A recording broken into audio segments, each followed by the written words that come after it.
Nesse vídeo eu vou te ensinar a pintar usando um material super mega barato que você pode comprar em qualquer papelaria que você for, que é o giz de cera. Eu realmente acredito que tem como fazer arte bonita com muitos materiais baratos e ter o pensamento que você precisa de material caro para fazer arte boa é um pensamento que te limita muito. Então, inicialmente eu vou passar as técnicas que eu usei para pintar, que são super mega fáceis, e depois eu vou partir para a parte de ensinar mesmo a pintar uma boca com giz de cera. Gente, essa é minha vela aromática e eu amo pintar usando vela aromática. Então, se você vê uma coisinha brilhando no cantinho do vídeo, é minha vela aromática que é muito cheirosa e me ajuda muito a pintar e desenhar. Eu vou usar esse giz de cera daqui. Ele custou cerca de 5 a 7 reais, eu não me lembro bem. Mas qualquer giz de cera que você comprar, por mais barato que seja, use. Para de ficar com preconceito de que material barato não dá para pintar bem, que nesse vídeo você vai ver que dá para pintar bem sim.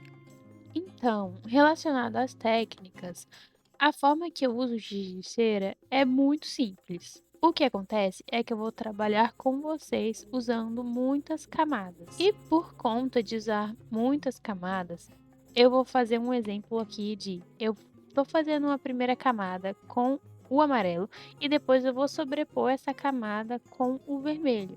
E vocês vão perceber que a outra camada de cima com a de baixo, elas acabam interagindo e formando o laranja, porque é amarelo com vermelho da laranja no círculo cromático. E aí, é isso que a gente vai fazer durante o vídeo e durante a pintura, porque isso faz toda a diferença quando a gente vai pintar. Outra coisa importante é a intensidade que você segura o giz e pressiona a folha. Nas primeiras camadas, eu vou pintar dessa forma que eu tô pintando agora, usando bem de leve o giz e pressionando bem pouco na folha. E nas últimas camadas eu vou fazer dessa segunda forma que eu tô pintando, que é pressionando mais o giz na folha. E outra técnica que eu vou usar também é você fazer um degradê usando o giz, que é muito parecido com lápis de cor, que é basicamente você começar a pintura apertando muito o giz e gradativamente perdendo a força desse aperto que você está fazendo na folha, e aí vai fazendo o degradê. Eu vou repetir esse mesmo processo com o giz azul, que eu acho que ele é mais intenso e vai dar para ver mais claramente sobre o que eu estou falando dessa intensidade que você aperta com o giz na folha. São basicamente essas três coisas que eu vou fazer durante o vídeo: apertar bem levinho o giz, apertar mais intenso o giz e fazer degradês usando os giz. Agora eu vou começar pelo rascunho, que eu vou fazer dessa referência aqui que eu estou mostrando no celular. E como o foco do vídeo é a pintura, eu vou deixar na descrição do vídeo um desenho que eu fiz dessa mesma referência para vocês passarem por cima, para caso vocês queiram, para facilitar o processo do aprendizado da pintura mesmo, já que o foco aqui não é o desenho. Para passar por cima, tem uma coisa que eu acho muito legal e muito fácil, é que se você tem computador ou tablet, você coloca o rascunho que eu disponibilizei na descrição do vídeo na tela, e aí você coloca a folha por cima da tela e bem de leve com o lápis você passa por cima, não muito intenso, para não estragar a tela do seu computador ou do seu tablet. Mas eu faço muito isso e isso me ajuda muito. O desenho não pode ficar com um grafite muito intenso. Eu deixei mais intenso para as linhas ficarem mais claras, para eu mostrar para vocês e poder tirar uma foto e colocar para vocês passarem por cima também. Mas o ideal é as linhas ficarem bem clarinhas. Então vocês podem pegar uma borracha e ficar esfregando um pouco no seu desenho, mas não demais, né, para não apagar ele. Só que você esfrega para o grafite ficar mais leve. Mas é só caso você tenha usado com muita intensidade o grafite. Se você já tenha feito o desenho mais clarinho, você nem precisa passar borracha. Agora, bora começar a pintar. Eu peguei o giz vermelho para a gente começar pintando a região da boca, e aí a gente vai usar aquela primeira técnica que eu mostrei no início do vídeo de usar bem clarinho, apertando bem clarinho mesmo, não usa o lápis com intensidade. Por quê? Com as experiências que eu já tive usando esses giz de cera, gizes, não sei se o plural de giz é gizes, mas enfim. Aí com a experiência que eu tive, Se você, na primeira camada, já usar o giz com muita intensidade, você não vai conseguir fazer muitas camadas. Por quê? Já na primeira camada, você usando com giz muito intenso. Lá para a terceira camada, ou até mesmo na segunda, você vai apertar, apertar o giz na folha e ele simplesmente não vai querer grudar, porque ele já está todo preenchido, a folha já está toda preenchida com a primeira camada. Então, de início, passa bem de levinho. Nas cerejas, eu resolvi usar um vermelho um pouco mais puxado para o rosa, eu não sei qual é o nome desse vermelho, mas eu puxei um vermelho mais vinho, assim. Caso não tenha na sua paleta aí de giz, não tem problema ser o vermelho mesmo. Agora eu vou ensinar para vocês uma coisa que eu sempre uso, independente do material, se é tinta, se é giz, eu sempre uso essa técnica porque eu acho que faz toda a diferença e eu vou explicar melhor agora para vocês.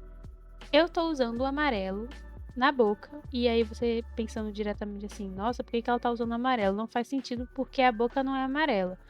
É, a boca não é amarela, mas ela está iluminada. E as cores quentes, elas costumam dar uma impressão de saltar do papel, diferente das cores frias, que elas dão uma impressão de distância do papel em relação ao espectador que está vendo essa pintura.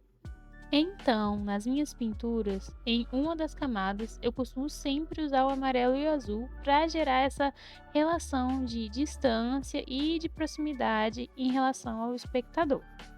Eu uso o amarelo de forma bem clarinha, igual a primeira camada que a gente fez, nas regiões que na nossa referência batem sol. Você vai ver que tem regiões que são mais iluminadas. E essas regiões você vai usar o amarelo de forma bem clarinha e vai pintar. Já as regiões com muita sombra, você vai usar o azul. Se você reparar aí, é a sombra que faz na parte inferior da boca, a sombra que faz na parte inferior das cerejas. Toda a região de sombra, mesmo que seja mais leve, você vai usar esse azul para ressaltar essa sombra e deixar essa região mais fria. O amarelo é uma cor muito quente e o azul é uma cor muito fria. Então, a gente vai usar essas cores ao nosso favor e ao favor das nossas camadas.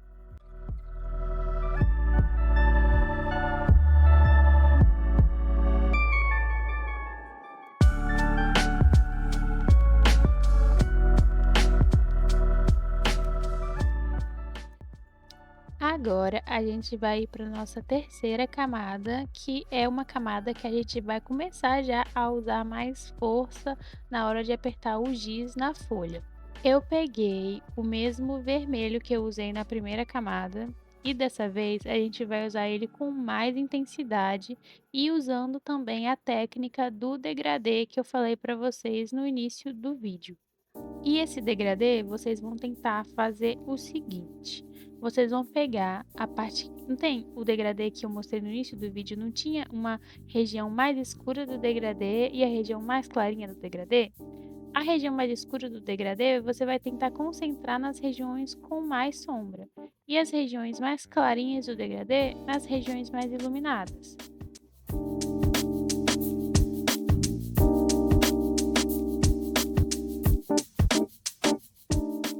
Então, você costuma muito a circular as formas, tipo a boca. Você vai contornar a forma da boca usando os degradês. Na cereja, você também vai contornar a forma da cereja usando esse degradê, porque é bem intuitivo, né? Sempre quando a gente vai olhar uma esfera, por exemplo, a gente não repara que normalmente, em uma situação normal, a esfera, o centro dela costuma ter mais iluminação do que as bordas. As bordas costumam ser mais escuras e acaba tendo um degradê relacionado a essa luz e essa sombra dessa esfera. Eu acho a forma de usar o giz de cera muito semelhante à forma de usar o lápis de cor. Tem outros gizes, como por exemplo o giz pastel oleoso, o giz pastel seco. E eu acho que o giz de cera se comporta mais como um lápis de cor do que como, por exemplo, o giz pastel oleoso. E eu vejo que o maior erro de pessoas que vão usar o giz, ou qualquer material de arte, na verdade, e as pessoas não conseguem fazer pinturas bonitas, é por dois problemas. elas não usam camadas, não tem como você fazer, é praticamente impossível, a pessoa tem que ser muito boa em arte mesmo para conseguir fazer uma pintura boa com uma camada só. Você sempre precisa de muitas camadas, os artistas costumam muito usar muitas camadas. E também você precisa saber explorar bem a cor. Por exemplo, da forma que eu usei usando o amarelo e o azul. Isso já é uma forma legal de usar a cor. Você não usa só o vermelho e acabou. Você precisa saber explorar melhor essas questões. E essas noções a respeito da cor, você aprende estudando, justamente estudando sobre cor. Porque a cor é um dos fundamentos do desenho e é um fundamento fundamental. Não é à toa que é um fundamento do desenho, né?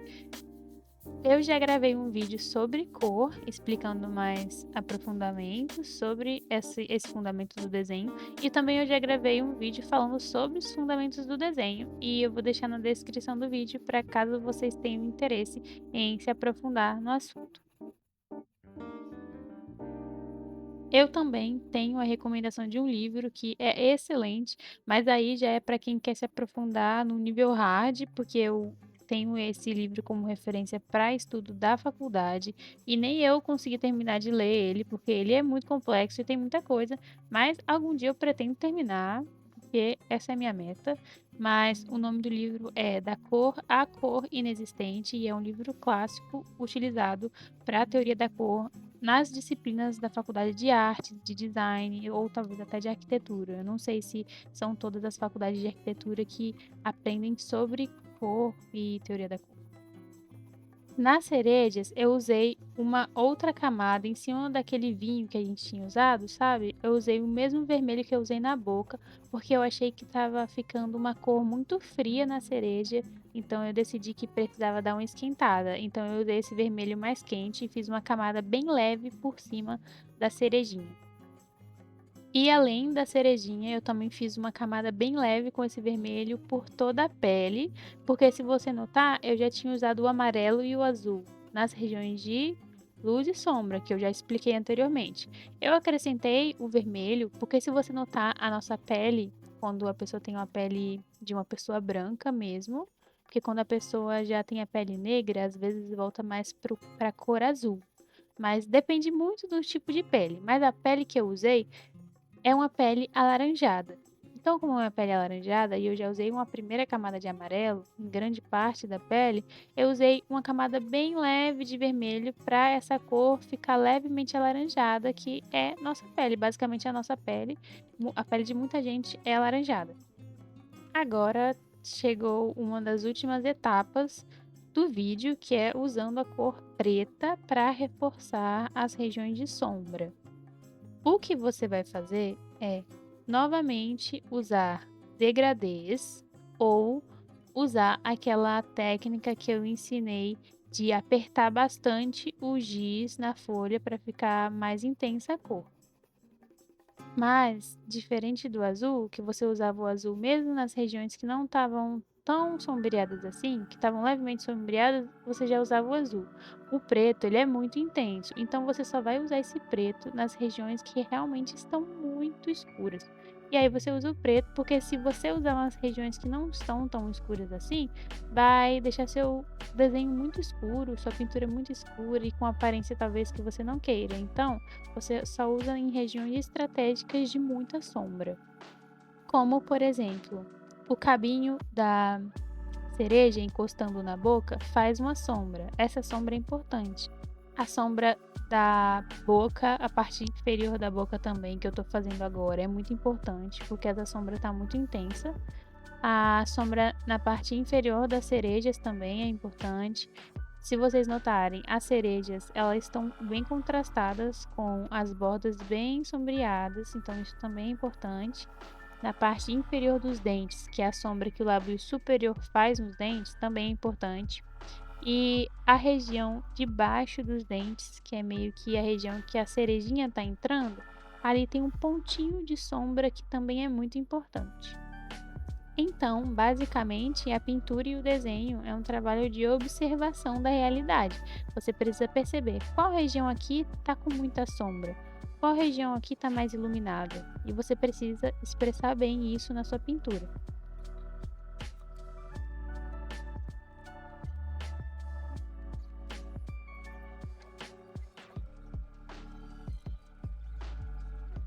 Por fim, eu gosto sempre de fazer pontos de luz, que são muito importantes mesmo. Assim, parece que tudo é importante, né, mas tudo que eu tô falando no vídeo realmente é importante.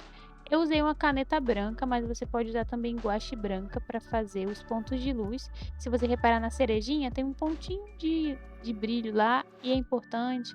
Nos dentes, na boca, você pode ir colocando os pontos de luz de acordo com a sua referência. Mas não use o giz branco para fazer os pontos de luz, porque eu já testei isso e, na verdade, não funciona muito bem. O giz branco não consegue fazer esses pontos de luz, porque ele não tem uma cor intensa e opaca o suficiente para conseguir fazer esse efeito de ponto de luz.